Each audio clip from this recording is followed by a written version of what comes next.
Welcome friends, सर्वांचं online क्लासेसमध्ये खूप अभिनंदन आहे. आपण मागच्या पाठामध्ये मागच्या व्हिडिओमध्ये चॅप्टर फर्स्टला ग्रॅव्हिटेशनला आपण स्टार्ट केलं होतं. त्याच्यामध्ये आपण बराचसा भाग बघितला होता.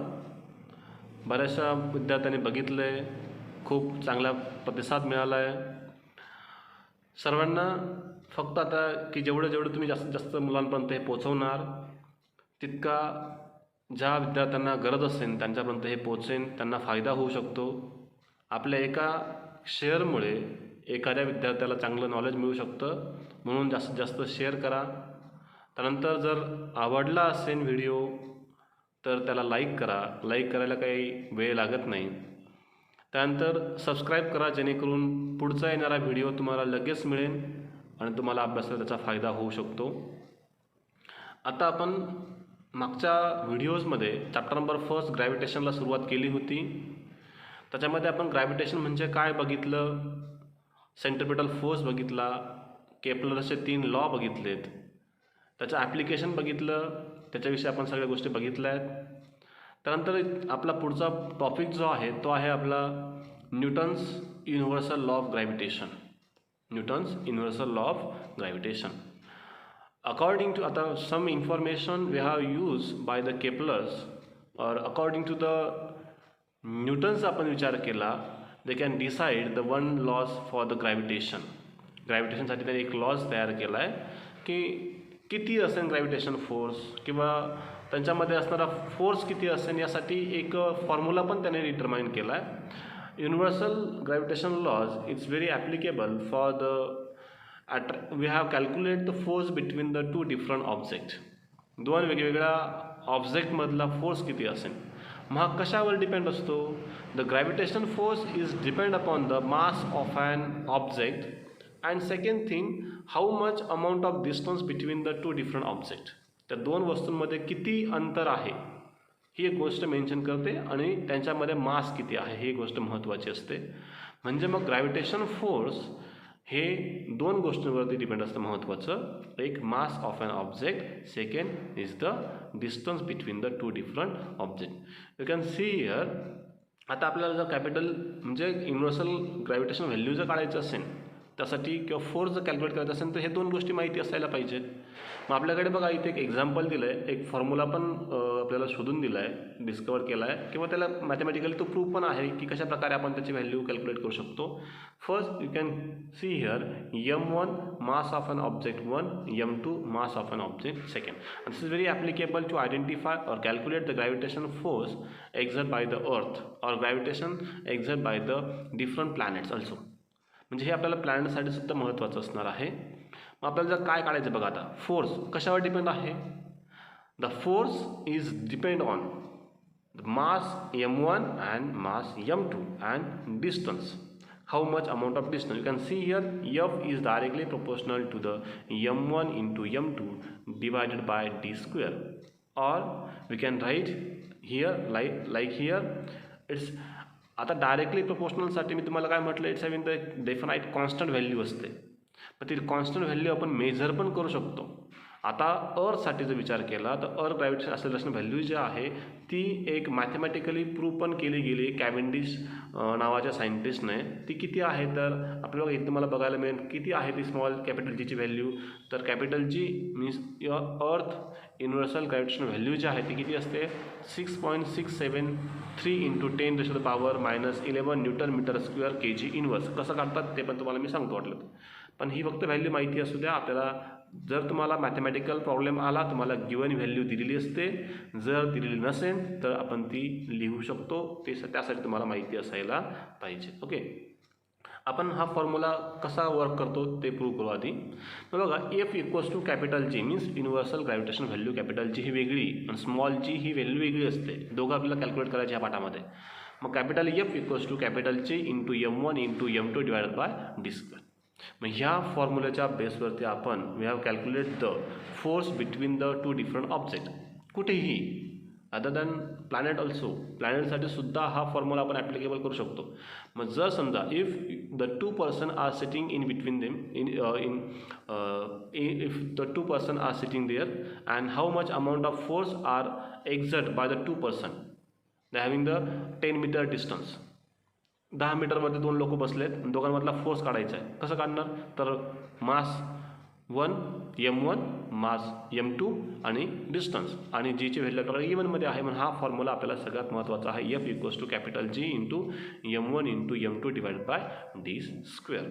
म्हणजे हे महत्त्वाचं आहे. आणि याच्यामध्ये कुठली गोष्ट काढली तर याचाच वापर करून आपण कॅपिटल जी पण काढू शकतो. बघा आता F इथे कॅपिटल जी इथे ठेवला, बाकीच्या रिमेनिंग जेवढ्याही कन्सेप्ट आहेत, जेवढ्या आपल्या ज्या व्हॅल्यू असतील त्या काय करा, इकडे ट्रान्सफर करा Fकडे, आणि शेवटी आपल्याला काय मोजायचं असेल, काय काढू शकतो आपण तिथे डायरेक्टली हा जीची व्हॅल्यू जी आहे ती कॅल्क्युलेट होते. ती जीची व्हॅल्यू किती आहे ती लर्न ठेवा, 6.673 into 10⁻⁻11 newton metre square kg inverse. ह्या बेसवरती आपण तो फॉर्म्युलासुद्धा क्रिएट करू शकतो. कधी कधी तो फॉर्म्युला तयार कसा करायचा तर कॅपिटल जीसाठी मी तुम्हाला काढून दाखवत वाटलं तर F इक्वल्स टू Fचा फॉर्म्युला काय आहे आपण इथे दिला आहे. Fचा फॉर्म्युला आहे आपल्याकडे. आता जी ठेवायचा आहे, पहिलं काय करा, हा डी जो आहे डिवाइडचा काय झाला मल्टिप्लायला, म्हणजे काय झालं बघा F into D square, F into D square, आणि हा इकडे हा मल्टिप्लायला वरती, आता इकडे त्यांना काय होऊन जाईल डिवाइडला, म्हणजे एमचा square mass square equals to capital G, म्हणजे युनिटमध्ये काय आलं पाहिजे फोर्सचा न्यूटन आला पाहिजे. डी स्क्वेअर म्हणजे डिस्टन्स आहे, म्हणजे मग मीटरचा स्क्वेअर आला पाहिजे. त्यानंतर पुढे कोण आहे तर m2 म्हणजे मासचा स्क्वेअर आहे, म्हणजे आपण काय झालं kgचा स्क्वेअर, पण तो कुठे आहे खाली आहे ना, म्हणून तुवर त्यांना काय झाला -2, म्हणजे मग आपलं युनिट काय झालं newton metre square kg inverse square. हे जीची आपलं युनिटसुद्धा कॅल्क्युलेट करता येतं, जीचं युनिटसुद्धा काढता येऊ शकतं. म्हणजे हे माहिती पाहिजे. जीचा फॉर्म्युला काय झाला मग F into D square upon m square किंवा m1 इंटू m2 या फॉर्ममध्ये पण त्याला आपण रिप्रेझेंट करू शकतो. Okay. Second thing, uniform circular motions magnitude of centripetal force. आता this thing is very useful to identify the force, gravitational force between the earth and sun किंवा सन अँड अदर प्लॅनेट्स. त्यासाठी आपण हा use करू शकतो. कारण का सन जर असेल हा एका सेंटरमध्ये आहे आणि सन भोवती कोण फिरते अर्थ, म्हणजे सन इथे आहे त्याच्या भोवती अर्थ फिरते. आपल्याला काय काय माहिती असायला पाहिजे तर त्याची रेडियस माहिती पाहिजे, त्याचे पहिले व्हेलॉसिटी माहिती पाहिजे. व्हेलॉसिटीसाठी काय माहिती पाहिजे तर हा सर्कल समजा इथे अर्थ आहे बघा, अर्थ काय करते दॅट अर्थ कॅन रिव्हॉल्व अराउंड द सन भोवती फिरते, म्हणजे मग हे कुठे आहे तर सर्कलसाठी आपण जर स्पीड काढायचं असेल व्हेलॉसिटी काढायची असेल तर काय माहिती पाहिजे distance travel in time taken, किती डिस्टन्स ट्रॅव्हल केलं आणि किती टाईम लागला, या दोन गोष्टी माहिती पाहिजे. पण हा कसा आहे इकडे सर्कमफरन्सला, मग सर्कमफरन्ससाठी फॉर्म्युला काय आहे 2πr अपॉन टी, हे पण गोष्ट माहिती पाहिजे. आर त्यानंतर ही रेडियस माहिती पाहिजे. या सगळ्या गोष्टी माहिती असल्या तर आपण सेंट्रिपिटल फोर्स म्हणजे फोर्स जो असेल तो फोर्स आपण कॅल्क्युलेट करू शकतो की how much amount of force can exert by the sun on the earth surface. या सगळ्या गोष्टी आपण कॅल्क्युलेट करू शकतो. तिथे आपल्याला फॉर्म्युलेटिक पण दिलं आहे की किती असेल ती व्हॅल्यू ती पण आपण काढू शकतो. इथे बघा झालं speed of the planets can be express in term of the period of revolution T आपण दाखवू शकतो. The distance travel by the planets in 1 revolution, हे कुठे आहे सर्कल म्हणून आपण काय घेतलं perimeter of the orbit 2πr. R distance planet from the sun taken as a period of revolution, म्हणजे आर घेतला आपण distance period of revolution capital T घेतला. व्हेलॉसिटी काढायचं असेल तर काय माहिती पाहिजे total travel distance divide by total time taken. Distance कसा आहे सर्कमफरन्स म्हणून आपण काय घेतला 2πr घेतला, किती वेळ लागला तर टाईम टेकन म्हणजे period of revolution capital T घेतला. आपल्याकडे फॉर्म्युला आहे mv स्क्वेअर, फोर्ससाठी फॉर्म्युला म्हणजे एखाद्या वस्तूचा जर फोर्स कॅल्क्युलेट करायचा असेल तर फॉर्म्युला काय आहे mv square upon R. mv square upon R जो आहे या फॉर्म्युलाचा आपण वापर केला तर याच्यामध्ये व्ही स्क्वेअर, व्हीची व्हॅल्यू बघा, व्हीचा फॉर्म्युला काय आहे 2πr अपॉन टी. व्ही ऐवजी काय केला आपण 2πr अपॉन टीचा स्क्वेअर केला, एम तसंच ठेवायचं तीच आर इथे गेला. त्यानंतर हिचं आपण सॉल्व केलं तर काय झालं 2चा स्क्वेअर 4 झाला, यम ॲज इट इज ठेवला, पायचा स्क्वेअर आरचा स्क्वेअर, आणि इथे पण टीचा पण काय झाला स्क्वेअर झाला. आता बघा इथे वरती आरचा स्क्वेअर आहे पण खाली एक आर आहे, वरती एक आर आहे, हा आर आर गेट कॅन्सल, फक्त एक आर उरला रिमेनिंग आपल्याकडे, टी स्क्वेअर आहे. इथपर्यंत आपण सगळ्यांना आलं असेल. सेकंड एफचा फॉर्म्युला बघा फोर्स, तर काय झालं आपल्याकडे फोर्ससाठी आपल्याकडे फॉर्म्युला होता 4m pi square R upon T, हा फॉर्म्युला होता. याला काय करा 2ने मल्टिप्लाय आणि डिवाइड करा, सॉरी आर स्क्वेअरने मल्टिप्लाय, का बरं by using the Kepler's law आपल्याला यूज करायचा इथे, म्हणून मग आर स्क्वेअरने मल्टिप्लाय डिवाइड करा, वरती पण आर स्क्वेअर खाली पण आर स्क्वेअर. जर आर आर स्क्वेअरने मल्टिप्लाय आणि डिवाइड केलं तर आपल्याकडे फॉर्म्युला काय मिळेल 4f equals to 4m pi square upon R square into, इथे इक्वल्स टू नाही आहे, इंटू इथे मल्टिप्लाय आहे, ह्या इक्वल्स टू साईन काढून टाका इथून इंटू जे आहे, इंटू काय झालं तर आर क्यूब आणि टी स्क्वेअर. जर आपण आर टी आणि आरचा वेगळा काढला तर आपल्याकडे काय मिळेल बघा, टी क्यूब आणि आर स्क्वेअरचा वेगळा काढला तर according to the Kepler's law होऊन जातो.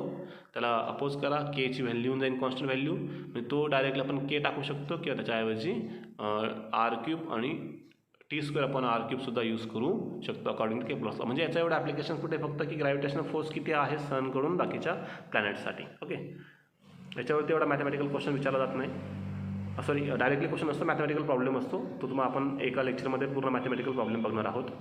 अर्थ ग्रॅव्हिटेशनल फोर्स किती आहे, किंवा if you thrown the any object on upward direction how much amount of the force can exert by the earth and they can attracted toward the itself. आपण एखादी वस्तूवरती फेकतो, किती अमाऊंट ऑफ फोर्स खाली येतो, that depend upon the height of an object, किती height वरती आहे ते ऑब्जेक्ट, किंवा आपण एखादी वस्तू जर वरती फेकली तर किती हाईटपर्यंत जाऊ शकतो, it's depend upon the force, आपल्या फोर्सवरती डिपेंड असतं. म्हणजे just regarding the earth gravitational force. आता अर्थ ग्रॅव्हिटेशनल फोर्सच्या बाबतीत आपल्याला बघायचं असेल तर किती अर्थ ग्रॅव्हिटेशनल फोर्स असेल ते आपण मॅथमॅटिकल कॅल्क्युलेटसुद्धा करू शकतो. Means if you thrown the any object on the upward direction, how much amount of the force can exert by the earth, that object can attracted toward the itself, toward the center of the earth. किती असेल ते आपल्याला शोधण्यासाठी आपल्याला त्याची जीची value G आहे अर्थ ग्रॅव्हिटेशन ॲक्सेलरेशन जे आहे ते माहिती असायला पाहिजे. किंवा आपण एखादी वस्तू उंचावरून जर खाली सोडली तर ते कितीच्या स्पीडने खाली येऊ शकतो, याच्यासुद्धा आन्सर जे आहे त्याची व्हेलॉसिटी काय असेल त्यासाठी आपल्याला काय शिकावं लागेल, अर्थ gravitation acceleration. This topic is very important to identify, to calculate the how much amount of the force can exert by the earth's surface to the mass, to the object, any object. मग इथे बघा, आता इथे acceleration शब्द आता add केला आहे. आता आपण ॲक्सेलरेशन जे आहे that terms are learn in previous standard also. Acceleration means rate of change of velocity. कारण जर समजा इथे अर्थ आहे, इथे आपण अर्थ कन्सिडर केली, एक वस्तू वरती असेल, हा ऑब्जेक्ट आहे, ऑब्जेक्ट जर खाली येत असेल तर याच्या व्हेलॉसिटीमध्ये काय होतो चेंज. इथलं काय असतं initial acceleration, sorry initial velocity, खाली काय असते फायनल व्हेलॉसिटी व्ही, यू आणि व्ही. याच्यामध्ये काहीतरी चेंज होतो विथ रिस्पेक्ट टू टाईम, आपण त्याला म्हणतो, याला काय म्हणतो आपण ॲक्सेलरेशन असं म्हणतात. पण हे ॲक्सेलरेशन कोणामुळे घडतं, ड्यू टू द ग्रॅव्हिटेशन, म्हणून आपण त्याला काय म्हणणार जी. म्हणजे acceleration is nothing but the gravitation, म्हणून आपण शब्द वापरला गेला gravitational acceleration.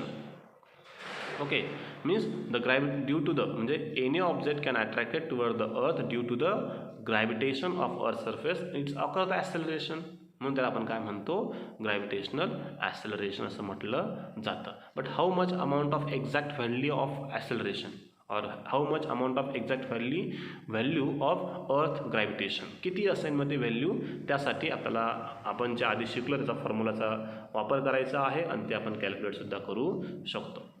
Firstly we have studied the force of any object किंवा सेंट्रिपेटल फोर्स किती असेल, तर त्याच्याकडे फॉर्म्युला होता कॅपिटल एफ इक्वल्स टू, आपल्याकडे फॉर्म्युला काय होता capital F equals to capital G into, sorry capital F equals to, ते साईज मोठी असल्यामुळे थोडंसं, capital F equals to capital G m1 m2 D square. फोर्सचा फॉर्म्युला काय होता तर capital G m1 m2 divide by D square. आता त्याला थोडं मॉडिफाय केलं. आता इथे आपल्याला बघा कॅपिटल एफच काढायचा, फोर्स काढायचा आहे, capital G as it is ठेवला, m1 is replace by the capital F.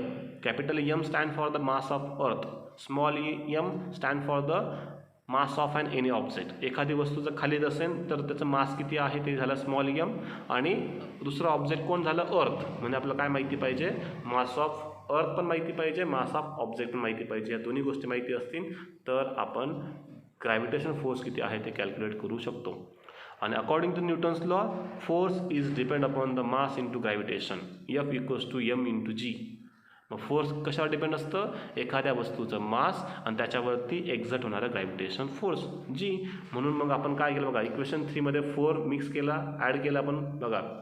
म्हणजे फ्रॉम 3 अँड 4 जर आपण एकत्र केले तर आपल्याकडे इक्वेशन मिळतं mg equals to capital G capital M upon R. म्हणजे F is replace by the mg.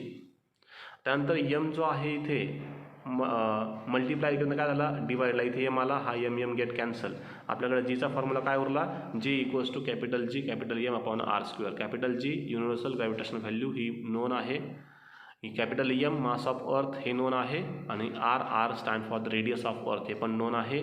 त्या सगळ्या व्हॅल्यू इथे पुट आउट करा, आपल्याला व्हॅल्यू मिळते कसली, तर स्मॉल जीची, म्हणजे अर्थ ग्रॅव्हिटेशनल ॲसेलरेशनची व्हॅल्यू जी आहे आपण ती कॅल्क्युलेट करू शकतो.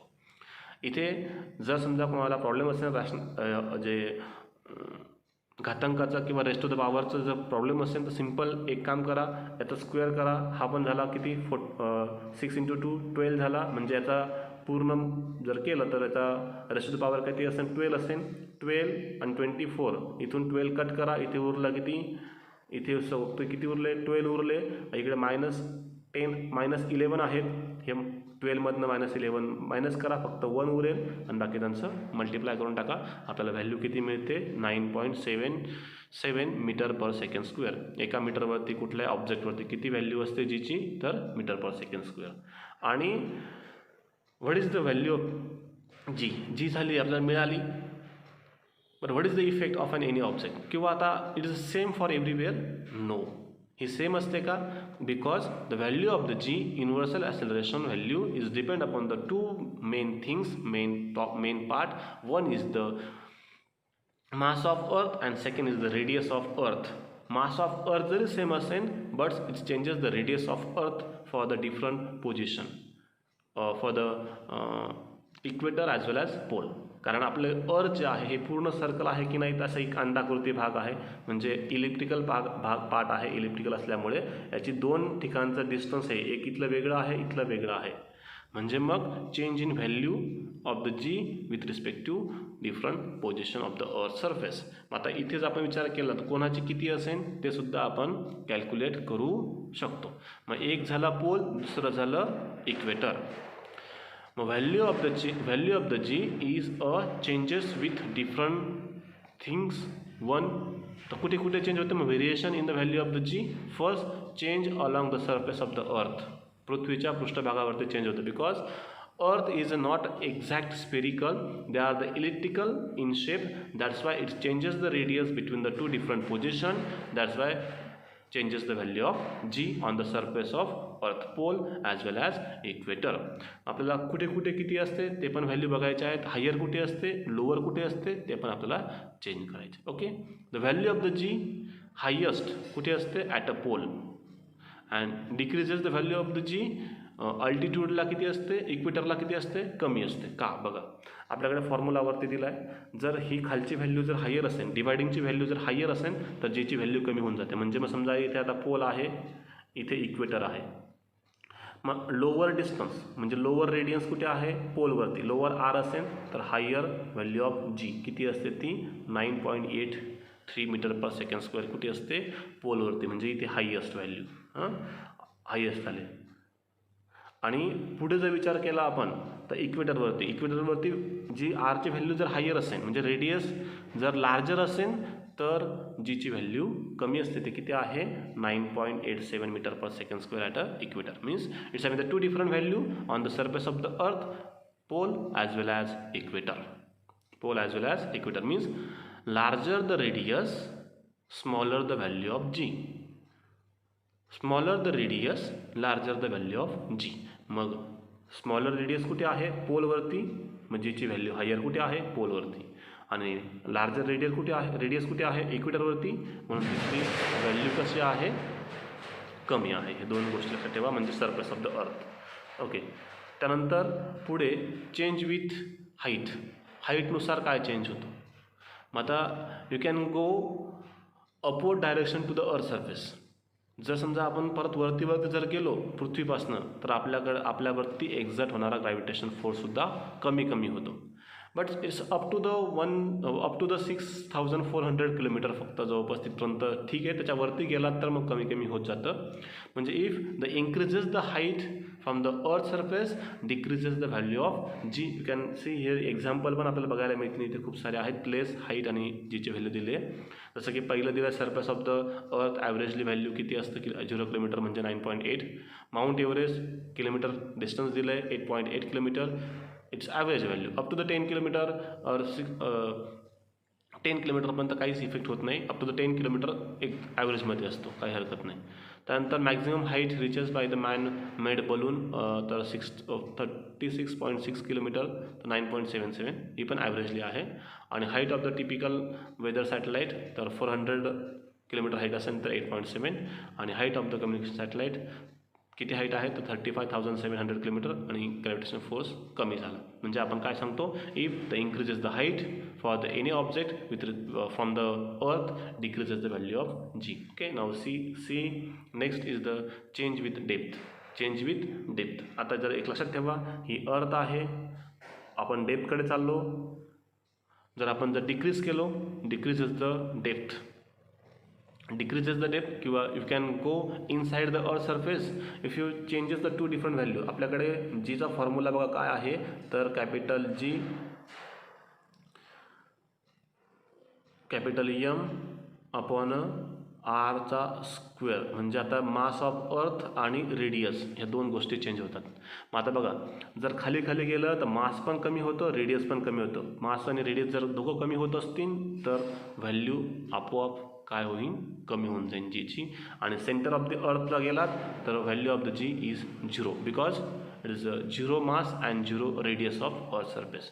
बिकॉज आता इथे जे आहे change with depth, decreasing the depth with decreasing the depth ultimately changes the value of the mass as well as radius, then decreases the value of g if the goes to the toward the center of earth, and value of g is 0 at the center of the earth because the mass and radius of the earth is become a 0. म्हणजे तुम्हाला given पण विचारतात की centre of the अर्थमध्ये जीची value 0 का असतं, हे पण महत्त्वाचं आहे. Okay, this is the gravitation, अर्थ ग्रॅव्हिटेशन ॲक्सेलरेशन. आपण इथे थांबूया. पुढचं लेक्चर जे असेल पुढच्या एका पार्टमध्ये तयार करून देईन मी. पुढचा एक व्हिडिओ असेल. त्यासाठी जर पुढचा व्हिडिओ बघायचा असेल तर पूर्वी आपण या आपल्या SMP क्लासच्या चॅनलला सबस्क्राईब करा. व्हिडिओ आवडला असेल तर नक्कीच लाईक करा. काही अडचण असेल तर कमेंट्स करा. तुम्हाला तुमचं आन्सर जे आहे तुम्हाला कळवलं जाईल किंवा मला कॉन्टॅक्ट करा, तुम्हाला तुमचं आन्सरसुद्धा दिलं जाईल. Okay, have a nice day.